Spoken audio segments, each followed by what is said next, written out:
She's a quadruple amputee who lost her arms and legs after a bout with illness. Mark Holmberg first shared VCU grad Lindsay EssDBKDBE's story back in 2008, right after she got her prosthetic limbs. Since then, Lindsay has become the first woman to undergo a double hand transplant.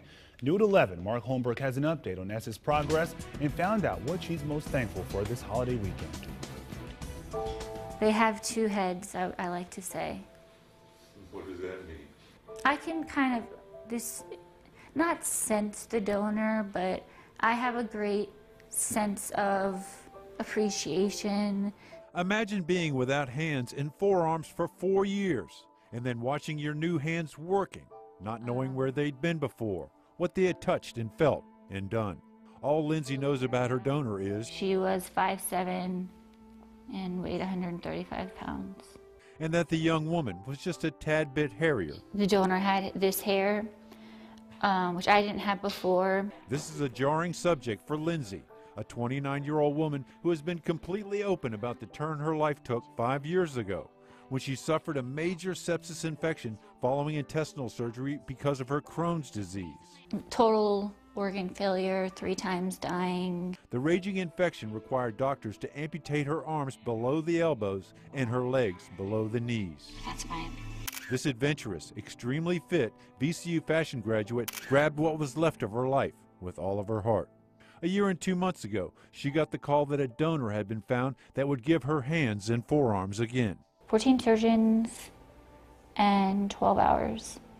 This would be me. This is directly after they put my arms on. Imagine feeling your new hand slowly coming back to life, a ½ centimeter or so a month, starting at the forearms. It hurts. It's like an annoying kind of ba-boom, ba-boom, ba-boom, ba-boom, boom kind of thing, but it's like ba-boom with needles. She loves talking with her hands. The doctors say that the way I move when I talk, and that helps. More than a year into it, I can do my own makeup, but if I'm in a rush, my mom does it. I still cannot unbutton my pants or undo a zipper. Lindsay wants to stay active in the VCU fashion world, art directing, substitute teaching. But now she's going back to school to become a rehabilitation counselor. So I want to actually work for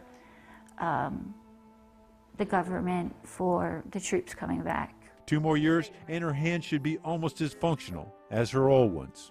Lindsay said she's grateful for her donor and her doctors, and Lindsay knows her mother has sacrificed all. But she doesn't feel like it's an obligation, which I'm thankful for.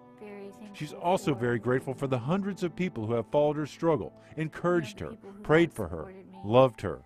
Even the people who I don't even know. With Lindsay at her Richmond apartment, Mark Holmberg, CBS 6 News.